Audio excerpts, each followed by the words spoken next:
Seja bem-vindo ao Seminário de Teologia e Vida Cristã Palavra da Vida. Você está em mais um curso de teologia cuja proposta é fazer alargar o seu conhecimento na área teológica, um curso descomplicado, contextualizado, provocativo, reflexivo e que faça sentido para a nossa vida cotidiana, porque entendemos que não só a construção conceitual da teologia, respeitando as correntes da teologia construída nesses quase 2000 anos, mas isso só não é suficiente. Nós pretendemos que a partir do entendimento bíblico, dos conceitos esclarecidos, nós possamos reproduzir isso em uma espiritualidade no nosso cotidiano e nas relações. Seja bem-vindo a mais uma aula do curso de teologia do Seminário de Teologia. Na verdade, nós vamos hoje começar e terminar, né? Porque essas aulas, né? Cada aula tem sido aí uma carta, né? Uma epístola.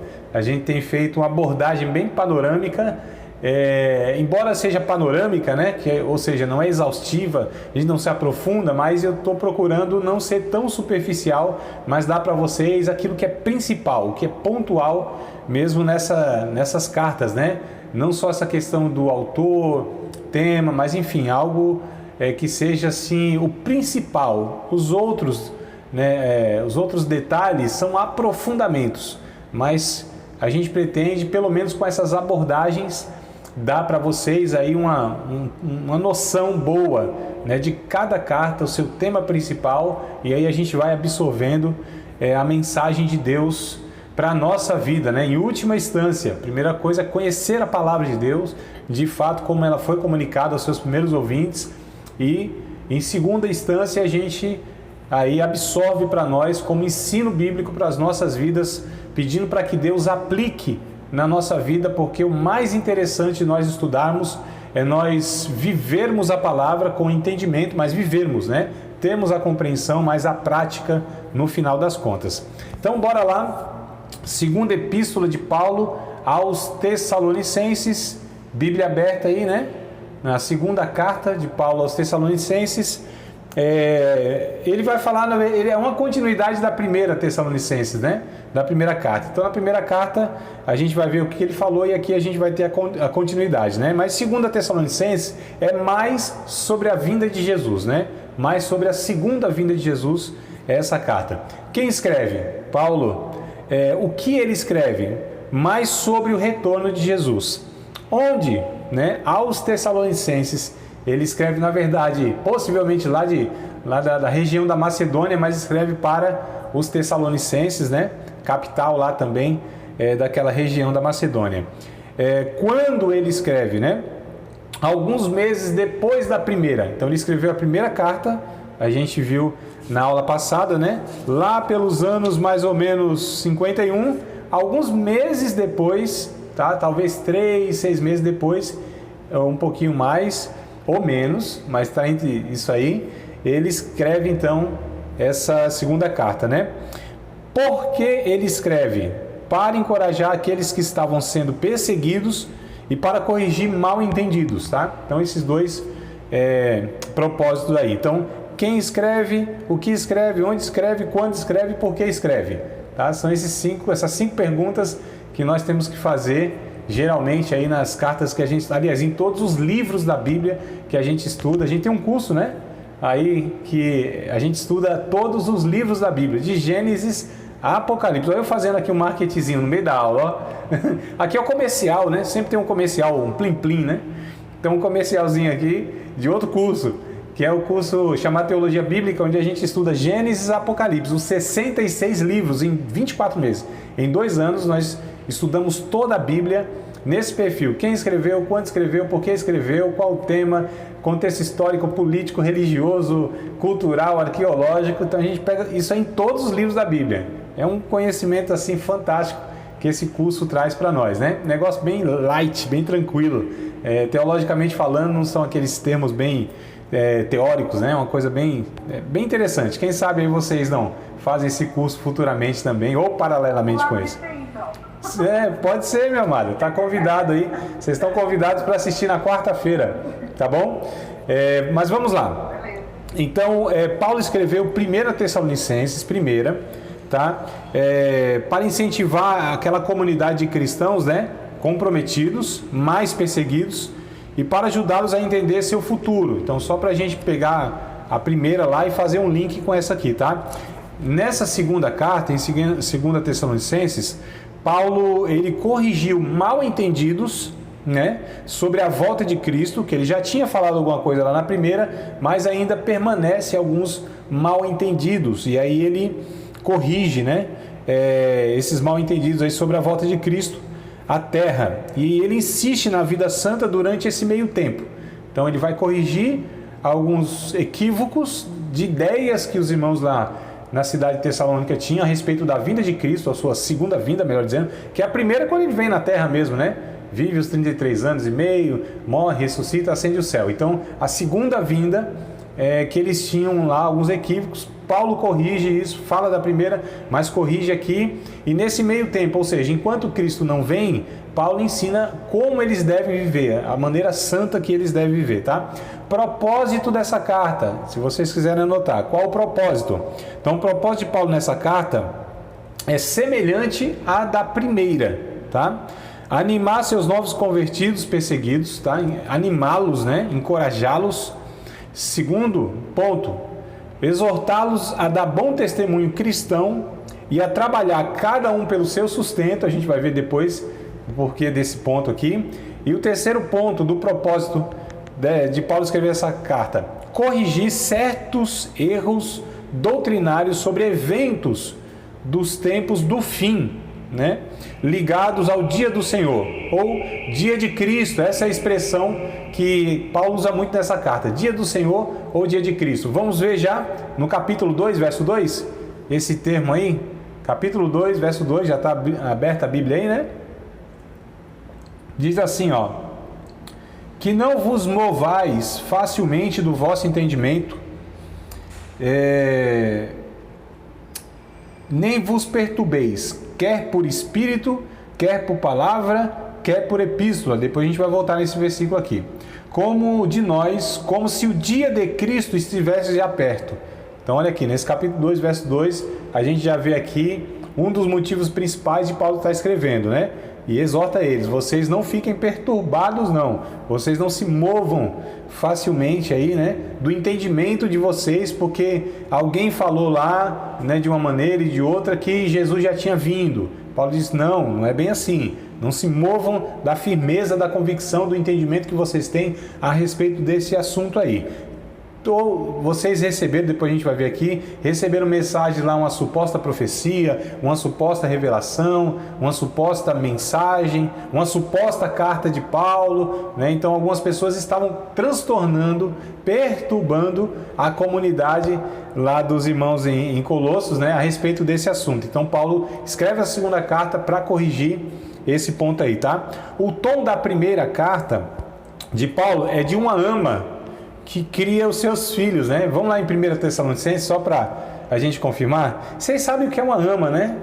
Uma ama, eles falam de ama em São Paulo, é um posto de saúde. Quer dizer, acho que aqui por aqui também, nos outros estados também, né? São Paulo também chama ama, né?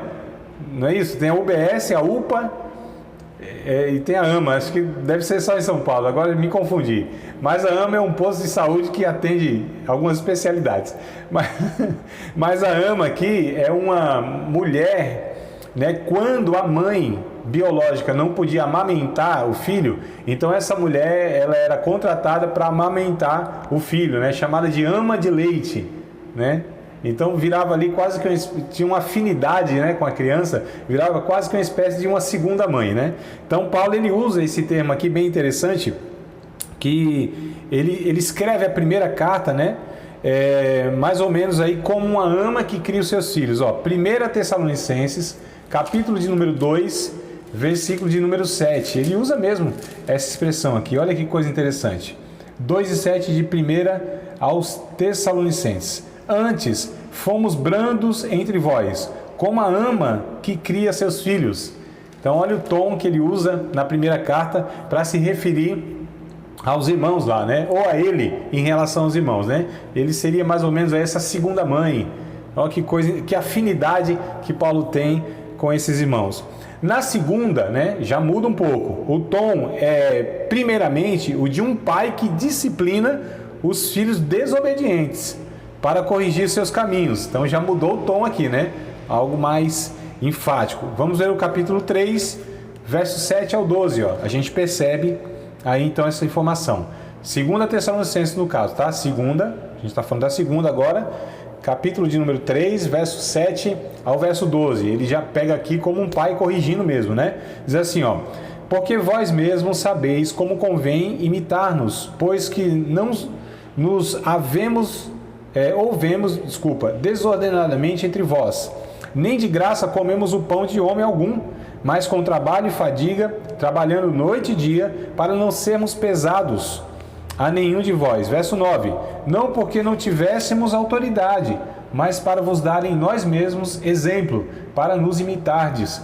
Porque quando ainda estávamos convosco, vos mandamos isto, que se alguém não quiser trabalhar, não coma também. Tranquilo isso aí, né? Porquanto ouvimos que alguns entre vós andam desordenadamente, não trabalhando, antes fazendo coisas vãs. A esses tais, porém, mandamos e exortamos por nosso Senhor Jesus Cristo, que trabalhando com sossego, coma o seu próprio pão. Então Paulo aqui já é mais duro, né? Já traz uma correção mesmo assim, né? Falando de alguns, eram alguns, tá, irmãos? Não é toda a comunidade tinha esse perfil. Alguns lá, dentre a comunidade, né? Pelo fato de falar assim, Jesus, ele vai vir a qualquer momento, então a gente não vai trabalhar, a gente não vai fazer nada, vamos ficar aqui ociosos. E aí Paulo falou, disse, não, vocês não querem trabalhar? Tudo bem, mas também não comam. Paulo já dá esse conselho, então tudo bem, ninguém é obrigado a trabalhar, mas também não coma não, tá certo? Senão eles iam viver ali ancorados, né? Sugando, chupando ali, iam ser morcegos da fé, né? Iam ficar sugando lá o sangue dos outros irmãos, quer dizer, pessoas ociosas, né? Gente preguiçosa. Então Paulo vem trazendo essa exortação. Vamos voltar na primeira carta lá também, que tem um texto aqui que vai ainda confirmar esse ponto que nós estamos falando. Na primeira carta, no capítulo 2, primeira carta, capítulo de número 2, versículo de número 11. Então, só para a gente confirmar aqui, como elas estão ligadas, né? Elas são muito próximas uma da outra, então a gente sempre vai transitar, né? Em uma e outra, mas a gente está estudando a segunda. Só que é inevitável que a gente busque, né?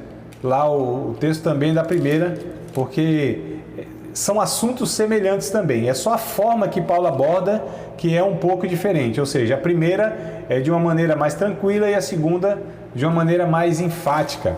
Então, 1 Tessalonicenses, capítulo de número 2, versículo de número 11. Olha só o que diz o texto. Assim como bem sabeis, de que modo vos exortávamos e consolávamos, e cada um de vós como pai a seus filhos. Irmã Helenuce já chega abrindo a Bíblia aí, viu, irmã Helenuce? Irmã Helenuce está chegando aqui também, já chega abrindo a Bíblia aí em 1 Tessalonicenses 2 e 11, que é o que nós estamos lendo aqui. Agora é assim, já tem que correr aí. Coisa boa, bem-vinda, minha irmã. Obrigado por ter entrado aí, mesmo com uns 15 minutos de tolerância, né? Fechando o portão já, mas conseguiu entrar na escola. Coisa boa. Então, 1 Tessalonicenses capítulo 2, amém. 1 Tessalonicenses capítulo 2, verso 11, o Paulo ele vai falar então, né, que ele estava ali exortando os irmãos, consolando os irmãos, né? Como um pai faz com o seu filho, tá? Ele também elogia eles, né, os elogia-os, porém, pela sua fé perseverante e volta a encorajá-los, olha só, a permanecer fiéis em todas as perseguições. Então, Paulo aqui, ele aborda esses irmãos de uma maneira completa mesmo, né? Então, exorta os irmãos. O exortar aqui, irmãos, é encorajar mesmo, tá? É um encorajamento corrigindo, né? Corrige, mas não de uma forma desanimadora. O encorajamento de Paulo, a palavra, na verdade, exortar, né, no Novo Testamento, ela tem essa ideia de você corrige, mas encorajando. Outra Ana Cláudia chegou aqui também, coisa boa. Pode já também abrindo a 2 Tessalonicenses aí, viu, minha amada?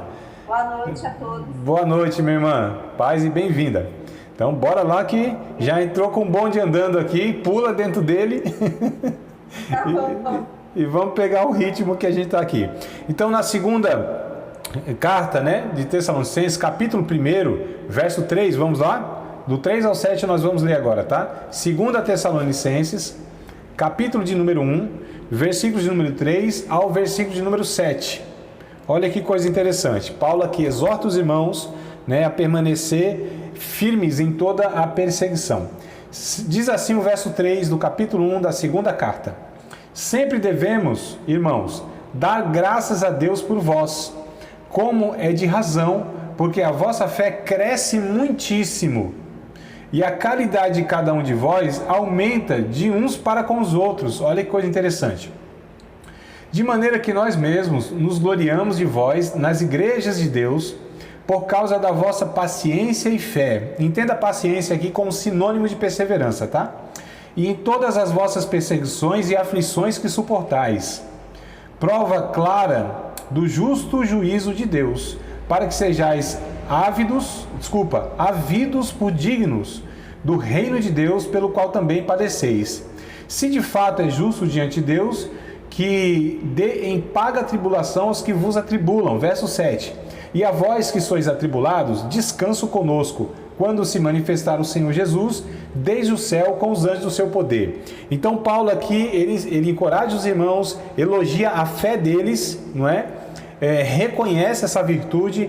Irmãos, olha, a gente vai extraindo aqui, é claro que eu poderia de cada verso, de cada fala, extrair um monte de lições para nós, né? É que não é o propósito, não é uma pregação, né? Na pregação a gente já faz isso com mais intensidade, né? Na pregação a gente já vai, cada declaração já tentando aplicar, mas como aqui é um estudo, então eu me reservo, senão eu viro uma pregação mesmo aqui, daqui a pouco eu começo a pular aqui, bater na mesa e tudo mais e me empolgo. Então, mas olha que coisa interessante, e a gente já extraindo lições para a nossa vida.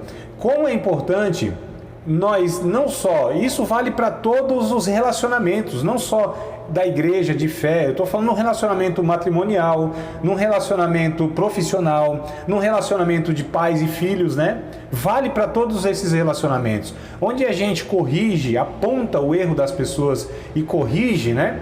Mas que a gente também reconheça as suas virtudes, os seus acertos. Nós temos que elogiar essas pessoas. Eu acho que eu falei isso também no estudo passado, se não me falha a memória, né? Mas vale aqui a gente ressaltar de novo. A gente tem dificuldades muitas vezes de elogiar as pessoas, né? Reconhecer. Existe a bajulação, né? Que a gente chama de, no falar teórico, bem acadêmico, assim, bem refinado, né? Puxa-saquismo, tem esse negócio. Mas eu não estou falando disso. Eu estou falando do elogio sincero, verdadeiro, né? Onde você louva a Deus pela vida daquele irmão, daquela irmã, do esposo, da esposa, do filho, enfim, do pai, do profissional, do obreiro, do líder, onde você de fato dá graças a Deus, né? E fala, nossa, que fé consistente, que perseverança, que bênção que você é, meu amado, minha amada e tal, né? De vez em quando agradecer, celebrar, porque a gente é muito ensinado a corrigir, a chegar junto, né, irmão? Principalmente os filhos, aquela coisa toda, ou os relacionamentos mais próximos, a gente sempre tem esse ímpeto, né, de chegar e corrigir e tal. Um dia meu filho lá tinha, isso aí já faz uns anos, né? Meu filho maior tirou lá, acho que 10 na prova, 10, e por telefone, e aí filho, como foi a prova? Ah pai, foi tranquila, quando você tirou a nota 10, eu fiz uma festa pelo telefone, e aquela coisa toda, celebrei. Ele falou, não pai, menos, não é tudo isso aí não. Aí, quer dizer, quando é para chegar junto, corrigir, eu chego duro, porque também para elogiar não é com a mesma intensidade, né, irmãos? Então Paulo faz isso aqui, elogia esses irmãos, tá? A seção principal dessa carta, veja bem, a seção principal dessa carta trata do dia do Senhor, né? No seu aspecto mais escatológico. Capítulo 2, vamos abrir lá, no capítulo de número 2, versículos de número 1 ao 12. Aqui está a seção principal, tá? Aqui está o centro dessa carta aqui, né? Do que Paulo aborda, a segunda vinda de Cristo. Está no capítulo 2, versículos de número 1 ao 12. Quero ler com vocês. 2 Tessalonicenses, capítulo 2, verso 1 até o 12. Vamos ler todo esse trecho aí, porque aqui é a seção principal desta carta. Ora, irmãos, vamos lá, todo mundo achou aí? Alguns folheando ainda, mas chega lá. 2 Tessalonicenses, capítulo 2, versículo número 1. Isso, segunda, tá? Segunda, não é a primeira carta. Segunda, capítulo 2, versículo 1. Agora vamos, pronto. Ora, irmãos, rogamo-vos pela vinda de nosso Senhor Jesus Cristo e pela nossa reunião com Ele, que não vos movais facilmente do vosso entendimento, nem vos perturbeis, quer por espírito, quer por palavra, quer por epístola, como de nós, como se o dia de Cristo já estivesse perto. Ninguém de maneira alguma vos engane, porque não será assim, sem que antes venha a apostasia e se manifeste o homem do pecado, filho da perdição, o qual se opõe e se levanta contra tudo que se chama Deus ou se adora, de sorte que se assentará como Deus no templo de Deus, querendo parecer Deus. Não vos lembrais de que essas coisas vos dizia quando ainda estava convosco? E agora vós sabeis que o detém, para que o seu próprio tempo seja manifestado, porque já o mistério, não é ministério, é mistério, o mistério da injustiça opera. Somente há um que agora resiste até que do meio seja tirado. E então será revelado o iníquo, a quem o Senhor desfará pelo assopro da sua boca e aniquilará pelo esplendor da sua vinda. A esse cuja vinda é segundo a eficácia de Satanás, com todo o poder e sinais e prodígios de mentira, e com todo o engano da injustiça para que os que perecem, porque não receberam o amor da verdade para se salvarem. E por isso Deus lhe enviará a operação do erro, para que creiam na mentira. Verso de número 12. Para que sejam julgados todos que não creram na verdade, antes tiveram prazer na iniquidade. Então, aqui nesse trecho, irmão, nesse texto que nós lemos aqui, eu li para vocês, aqui está o centro, o cerne, tá certo? Da carta de Paulo aos 2 Tessalonicenses, a segunda vinda de Cristo. A gente vai voltar ainda aqui nesse texto para pegar algumas falas de Paulo, né? Para estar abordando ainda outros pontos aqui, tá? Mas aqui a carta de Paulo gira em torno desse texto que nós lemos aqui. O capítulo 1, verso 7 ao verso 10, vamos ler também agora? Lá, tudo aqui em 2 Tessalonicenses. A gente está agora mesmo, né, mergulhando aqui na carta, tá? Então, no capítulo 1, do verso 7 ao verso 10, também vem trazendo, né, esse coração da carta, tá? Que diz assim, ó: E a vós que sois atribulados, descanso conosco, quando se manifestar o Senhor Jesus desde o céu, e com os anjos do seu poder. Verso 8: Como labareda de fogo, tomando vingança dos que não conhecem a Deus e dos que não obedecem ao Evangelho de nosso Senhor Jesus Cristo, os quais por castigo padecerão eternamente, ou eterna, né? Padecerão eterna perdição, melhor dizendo, ante a face do Senhor e a glória do seu poder, quando vier para ser glorificado nos seus santos e para se fazer admirável naquele dia. Perceba que o dia na Bíblia de vocês aí está com D maiúsculo, né? É o dia D mesmo, é o D maiúsculo. Naquele dia, em todos que creem, porquanto o nosso testemunho foi crido entre vós. Então esse dia do Senhor, o dia de Cristo, refere-se à sua segunda vinda, tá? Então esses dois versículos aqui, essas duas passagens, vêm trazendo a alma, né? Vem trazendo aí o centro da mensagem de Paulo aos Coríntios. Ainda no capítulo 2 aqui, ó, no versículo de número 2, figura-se, né, que alguns em Tessalônica afirmavam, capítulo 2, verso 2, ó. Lembra que eu falei que a gente ia retomar lá para ler novamente? Então, lá em Tessalônica, alguns afirmavam por espírito. O que isso quer dizer? Quando Paulo diz assim, ó, vocês não se movam, né, facilmente do vosso entendimento, nem por perturbeis, quer por espírito. O que quer dizer esse por espírito? Alguém supostamente estava dizendo lá na igreja que tinha uma revelação profética, que Cristo já tinha vindo. Olha que coisa curiosa, irmãos. Tá? Então é por isso que Paulo diz assim: vocês não se perturbem, quer por espírito, ou seja, alguém supostamente profetizando, né? E dizia assim: Cristo já veio, né? A tribulação já está aí.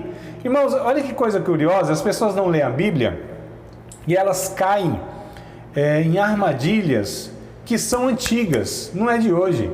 Os testemunhas de Jeová, né, lá no século passado, com um pastor fundador do Testemunho de Jeová, pastor Charles Taze Russell, né? Lá em 1914, ele disse que Cristo viria, marcou a data, Jesus não veio, para ele, né? Não é brasileiro não, mas deu um jeitinho lá, no jeitinho dele, ele então disse assim, não, Jesus veio, mas veio de uma forma invisível e para 144 mil pessoas, só eles que herdarão o céu.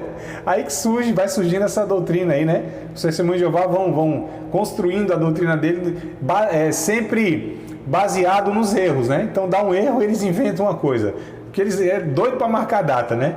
Então eles fizeram isso aí muito, depois acho que desistiram um pouco, viu que não dava certo, mas foram construindo. Mas olha só, século passado, mas o que Paulo está enfrentando aqui, corrigindo, é o que aconteceu lá atrás, ó, quase 2000 anos. E o pessoal não lê Bíblia, cai na mesma armadilha, né? E a gente vê tanto isso aí, meu Deus do céu, parou um pouquinho agora, mas uns anos atrás aí, o que era de gente falando, não, Jesus vai vir em tal data, em tal dia, né? Então era lá no ano 2000, porque era virado do século, né? Em 2000 chegarás, mas não passarás. Não tinha umas profetadas desse tipo assim, né? Ou lá no 12/12 de 2012, também lá outra profecia. Ana Cláudia, quer falar, minha amada? A Ana Cláudia do SP, quer falar? Não? Fez assim com o dedo? É, mano? Que? Sim, minha amada. Pode falar. Você falando agora dos enganos, eu lembrei que pouco tempo agora, pouquíssimo tempo, houve-se uma irmã, dois irmãos, eu ouvi, né, de áudio, uma irmã e um irmão falando que ia ter um dia que ia ter muitas pessoas morrendo na rua, assim, sabe? E aquilo trouxe um certo pavor para muita gente, né? Inclusive para mim. Aí, então, quer dizer, sabe o que acontece? Eu fico com medo de duvidar das coisas que as pessoas falam, que elas usam o nome de Deus, e ficar contra Deus na minha concepção. Eu falo, meu Deus, eu não posso ser incrédula, né? Tanto que nesse dia o meu filho, ele foi dormir na casa da minha cunhada. Sim. Já antes, eu fui lá antes da meia-noite correndo pegar ele desesperada. Olha a minha ignorância, eu não sei. E meu Deus, que situação, né? Quem sou eu pra falar, sabe? Porque ela, do jeito que a pessoa se expressou no áudio, falando de Deus, sabe, ali em línguas estranhas, meu Deus, até hoje ainda fico me questionando, falei, meu Deus, olha, eu caí.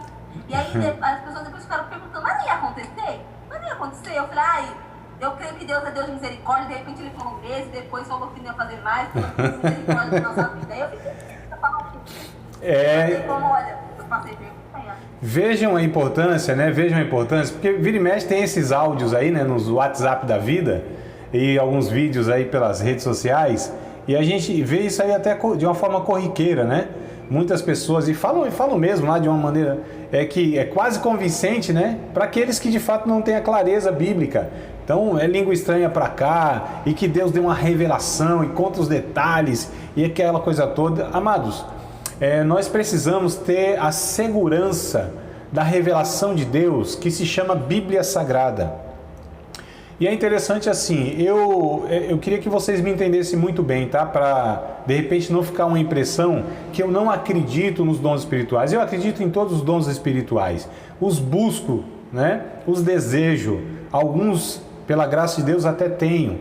Mas eu entendo que tudo isso deve estar subordinado às Escrituras Sagradas. Então, por exemplo, se alguns irmãos vier até mim, né, supostamente dizendo que tem uma mensagem de Deus, ou que teve um sonho, alguma coisa, e falar alguma coisa que a Bíblia já me informa, né, e eu acredito que Deus não falará nada além do que a Bíblia já informa, eu ouço, considero, né, mas eu entendo que Deus já me comunicou pela palavra. Existem profecias pontuais, existem mensagens de Deus, melhor dizendo, pontuais, e na individualidade de cada um de nós, mas mais no âmbito pessoal, de consolo, de edificação e de exortação. É isso que Paulo diz em 1 Coríntios capítulo 14. A profecia exorta, consola e edifica, né? Então no âmbito pessoal. Mas nesse âmbito macro, né? A vinda de Cristo e o final dos tempos, meu Deus do céu, eu não preciso de profecia, de revelação nem de visão, porque a Bíblia já é clara. E eu nem me preocupo. Eu falo brincando com os irmãos, mas é uma verdade. Se eu acordar amanhã de manhã vivo, né? Se eu acordar vivo, porque eu posso acordar morto, né? Mas se eu acordar vivo, Deus está comigo. E se eu acordar morto, eu estou com Deus. Então está tudo certo. Nós que somos salvos, a vinda do dia de Cristo, o dia de Cristo, a segunda vinda de Cristo, para nós não é algo desesperador, tenso, a ficarmos preocupados. Não, para nós será um dia glorioso, um dia de bênção, um dia onde de fato a salvação será consumada, onde o nosso corpo será revestido, né, da imortalidade, como o próprio Paulo, nós já estudamos lá a carta de 1 Coríntios, capítulo 15, verso 51 a 58, né, diz assim: irmãos, eis que vos digo um mistério, nem todos dormiremos, mas todos seremos transformados, num momento, num abrir e fechar de olhos, ante a última trombeta, porque a trombeta soará, né, e isso que é mortal se revestirá da imortalidade, isso que é corruptível se revestirá da incorruptibilidade, e quando isso que é mortal se revestir da imortalidade, e quando isso que é corruptível se revestir da incorruptibilidade, então cumprir-se-á a palavra que está escrita: tragada foi a morte na vitória. Onde está a morte, teu aguilhão?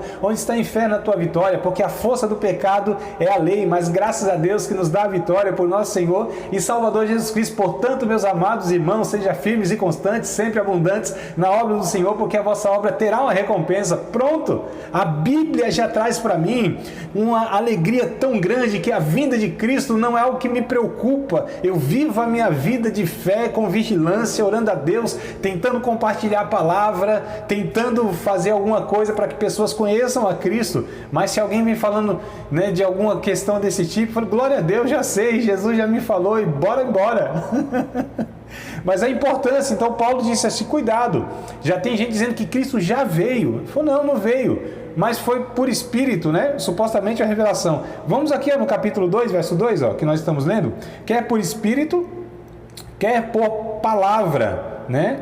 Uma mensagem verbal, ou seja, talvez uma pregação, talvez uma declaração. Alguém falou: Cristo já veio. Ele disse: não se perturbem, quer por essas supostas revelações, visões, profecias e tal, quer por alguma mensagem, alguma fala, alguma pregação, ou quer por epístola. Ele coloca aqui também, ou epístola, supostamente escrita até por ele mesmo.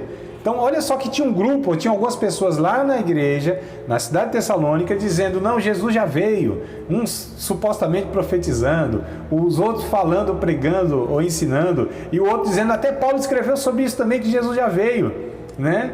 Então tinha as fake news na época, já tinha, fake news é coisa antiga, né? De hoje não. Então já tinha as notícias falsas, né, irmão? Então Paulo diz assim: vocês não se perturbem com isso, não fiquem apavorados, não se movam facilmente do entendimento de vocês.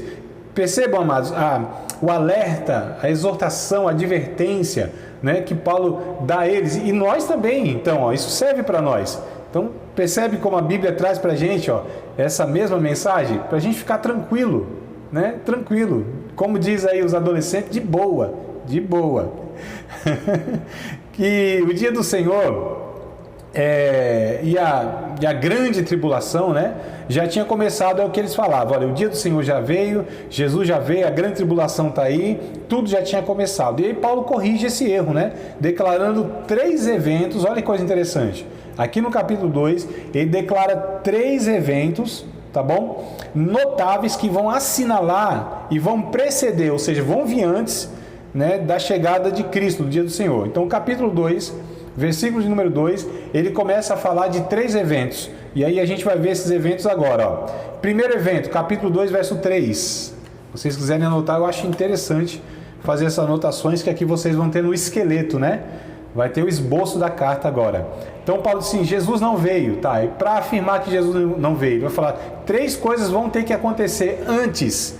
Essas 3 coisas vão ter que acontecer antes, e elas acontecendo, elas vão estar assinalando que de fato a vinda de Jesus está muito próxima mesmo, tá? Então, capítulo 2, versículo número 3: ocorrerá uma grande apostasia e rebelião. Olha o que diz o verso 3: ninguém, de maneira alguma, vos engane, porque não será assim. Olha só o que ele diz, não vai ser assim, né? Jesus veio, a grande tribulação, não vai ser assim não. Porque não será assim, sem que antes venha a apostasia e se manifeste o homem do pecado, o filho da perdição. A apostasia, a palavra quer dizer o abandono da fé. Mas Paulo está se referindo a muitas pessoas abandonarem a fé. A apostasia é o desvio da fé. Ele diz assim: antes que Cristo venha, primeira coisa, vai haver uma grande apostasia, um grande número de pessoas abandonando a fé. Isso não era comum não, amados, tá certo?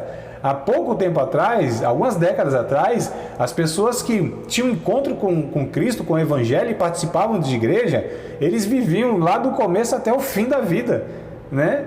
E firmes na fé. Hoje a gente vê uma oscilação muito grande. A gente tem hoje 50 milhões de evangélicos, mas a gente deve ter uns 100 milhões de pessoas que já tiveram contato com a fé evangélica, já foram pastores, já pregaram, já ensinaram, já foram usados por Deus através de dons espirituais, enfim, gente que participou e hoje estão aí, ó, né? Então a gente percebe que isso, no nosso tempo, é um sinalzinho que nós temos do que será de fato, né, esse grande abandono da fé. E Paulo diz, primeira coisa, abandono da fé, apostasia. Né? Esse ainda é o primeiro ponto, o homem do pecado. Ele depois vai falar quem é esse homem do pecado e o filho da perdição. Uma rebelião muito grande também acontecerá. Segundo evento aqui, ó, capítulo 2, versos 6 ao 7. A restrição determinada por Deus para resistir à injustiça será removida. Olha que coisa interessante. Segundo evento, versos 6 e 7. E agora, vós sabeis o que o detém, para que a seu próprio tempo seja manifestado. Porque já o mistério da injustiça opera. Somente há um que agora resiste, até que do meio seja tirado. Os estudiosos dizem que quando houver o arrebatamento da igreja, o Espírito Santo, que é quem refreia, tá, a maldade, a injustiça, o avanço da mentira, né, neste mundo, ele não atuará refreando como faz hoje, tá certo?